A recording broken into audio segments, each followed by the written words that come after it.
Cara Hmm. menghadapi hubungan, mau stay tapi sakit, mau pergi tapi sayang. Nah ini gejolak banget ini nih. Jawabannya ya tegas, menerapkan batasan karena kalau namanya hubungan yang udah nggak sehat ya lama-lama Hmm. kan melukai diri sendiri. Indikasinya adalah kamu melukai diri sendiri atau melukai pasangan kamu. Dan jangan Hmm. salah kalau dalam prinsip hubungan atau relationship itu kan ibarat seperti investasi ya. Semakin banyak kita memberikan, semakin tanpa sadar ya. Jadi bawah sadar kita tuh semakin ingin mendapatkan lebih atau malah semakin terikat. Nah, jangan Hmm. salah, malah kamu yang ngasih, kamu yang merasa terikat. Nah, ini yang harus dilepaskan atau biasanya harus kita sadari ya. Kita sadari bahwa oh kalau misalnya memang jadi keputusan sih, keputusan dan siap untuk resikonya. Sayang Hmm. itu kan masalah subjektivitas ya, maksudnya. Saya bukannya orang yang terlalu mengagungkan cinta dan bukan juga orang yang terlalu pesimis terhadap cinta, bukan, Hmm. tapi menurut saya perasaan itu juga sesuatu hal yang bisa kita putuskan dan kita ciptakan. Jadi kita Oke. bisa memutuskan dengan siapa kita mau sayang dan kita bisa menciptakan. Nyiptainnya lewat apa? Nanti mungkin kalau misalnya ada pertanyaan tentang cinta yang lain, ada satu teori yang paling umum dan sering saya jelasin, namanya triangular love theory dari Robert Sternberg. Ini anak-anak psikologi pasti tahu ya. Jadi cinta itu bisa diciptakan melalui tiga hal. Daya tarik fisik ya, atau biasanya disebut sebagai passion. Jadi kita tertarik secara fisik sama orang, kita punya standar fisik.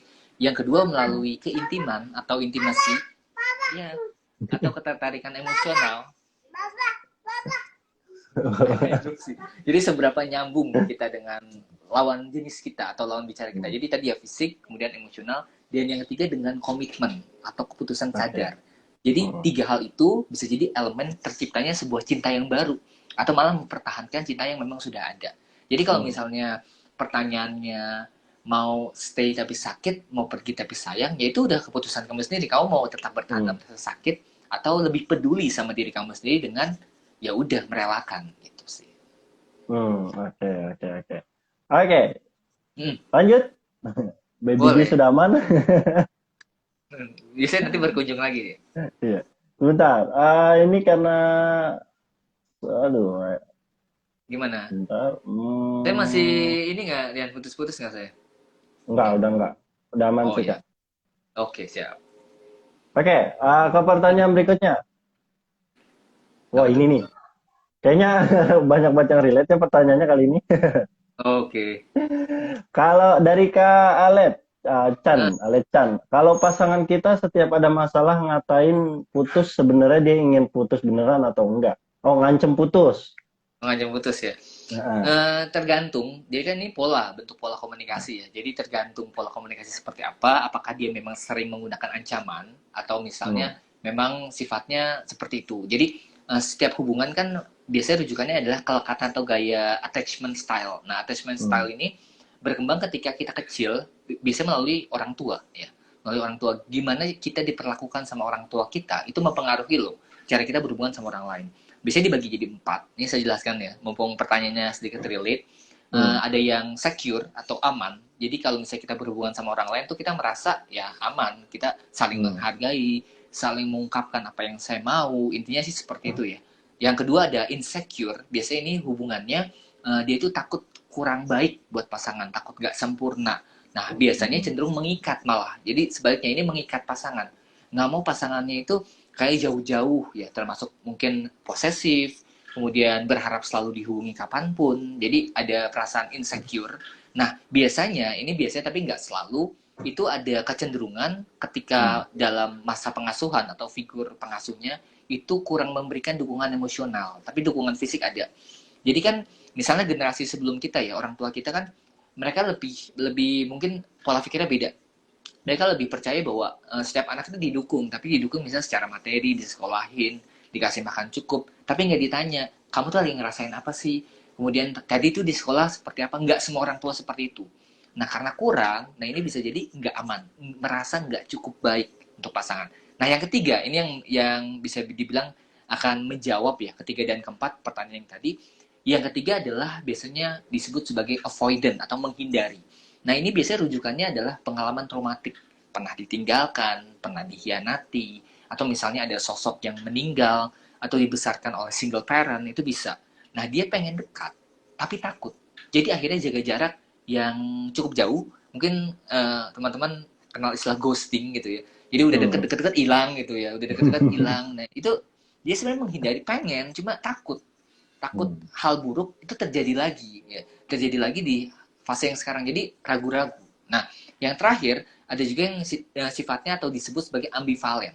Nah, ambivalen ini adalah biasanya orang yang menghindar tapi juga nggak aman. Nah, ini sifatnya salah satunya adalah mengancam tadi. Mengancam mau putus tapi sebenarnya nggak mau putus gitu ya. Lebih lebih kayak gimana ya, supaya mengikat pasangan sih. Itu Nah, pasangannya antara ada attachment insecure atau ambivalen tadi itu. oke. Lanjut ke pertanyaan berikutnya. Ini bahas cinta Kenapa? lumayan lumayan menarik ya. Pertama kali gitu. Ya, bisa bisa dibilang karena selalu berdampingan di kehidupan kita masing-masing, Kak. Oke, lanjut, Kak. Kenapa kita perlu belajar mengenai love language? Oh, belajar love language itu simple sih, supaya pertama kita tahu gimana cara kita memperlakukan diri kita sendiri, yang baiknya mencintai diri itu seperti apa. Ya, karena tadi Hmm. dengan kenal bahasa cinta, kita bisa menerapkan yang disebut sebagai self love therapy. Jadi kita melakukan berbagai aktivitas untuk mencintai diri kita sendiri, itu satu. Yang kedua, kita bisa mengenali pasangan kita atau orang terdekat kita bahasa cintanya seperti apa, dan kita bisa menyesuaikan. Ya nggak selalu menyamakan, nggak apa-apa, tapi menyesuaikan apa cara saya supaya dia itu merasa dicintai, gimana cara saya memperlakukan dia. Jadi nanti itu akan terjawab ketika kita mempelajari tentang love language ini. Hmm. Oke, berikutnya. Oke. Boleh lanjut. Ini cukup banyak excitednya daripada teman-teman. Oke, Mm-mm. bagaimana cara mengetahui bahasa cinta yang ini udah yang kita miliki Udah, tadi udah ya? Udah. udah Oke. dijawab. Oke, tips and trick dalam menerapkan bahasa cinta. Oh iya, kalau misalnya udah kenal sama pasangan kamu, ya kita sesuaikan. Sesuaikan, misalnya Hmm. tadi afirmasi. Afirmasi ya lewat pujian. Berarti sebisa mungkin kita perkatakan hal-hal baik, hal-hal positif. Bukan berarti berbohong ya, tapi kita lihat sisi baik pasangan kita. Misalnya kamu kok hari ini Hmm. rapih ya, gitu ya. Kamu wangi, itu simpel-simpel aja gitu ya. Tapi itu buat orang yang masih cintanya afirmasi, itu berasa. Gitu. Berasa Hmm. dicintai. Misalnya dia ngomong sesuatu, kita nggak sanggah, tapi kita, oh gitu ya. Saya mengerti, saya paham. Iya benar juga. Cuma kalimat seperti itu. Itu afirmasi yang bisa bisa menguatkan hubungan. Itu pertama. Nah, yang kedua service ya. Act of service Hmm. atau bentuk pelayanan. Nah, ini biasanya pasangan tipsnya yang menyukai ketika dia itu diperlakukan atau dibantu dalam melakukan berbagai aktivitas. Oke. Misalnya ada tugas, kita nawarin butuh bantuan nggak, apa yang mau saya bantu nih, jadi ngerjainnya bareng-bareng. Misalnya yang Hmm. simple ya, walaupun kesannya negatif, tapi kita antar jemput, itu bagian dari act of service, dan untuk beberapa orang itu adalah cara mencintai dan cara supaya dia merasa dicintai. Itu yang kedua. Hmm. Nah, yang ketiga, tadi kan ada quality time. Nah, quality time ya udah, misalnya Rian tadi kan quality time. Nah, Hmm. luangkan waktu ya, sehari misalnya, nggak melakukan apa-apa tapi cuma berdua ngobrol atau berdua berlibur, itu quality time banget kan, dan berasa lah. Nah, yang Hmm. keempat, Betul. untuk yang physical touch ya, sentuhan, kemudian sering-sering dipegang di tempat umum tuh biasanya suka. Nah itu. Hmm. Nah kemudian yang terakhir, yang kelima, gift adalah biasanya mengingat hari-hari spesial, kemudian menyiapkan hadiah yang nggak perlu mahal kok, ya hadiah-hadiah Hmm. tertentu. Ini juga yang saya lakukan, saya berusaha lakukan sama pasangan saya, dan cukup efektif ya, cukup efektif untuk menguatkan hubungan satu sama lain. Walaupun tetap ya, hubungan kita memang nggak sempurna 100%, atau Hmm. misalnya kalau teman-teman berharap akan perfect gitu jalan hubungan, ya enggak. Tapi kita berusaha.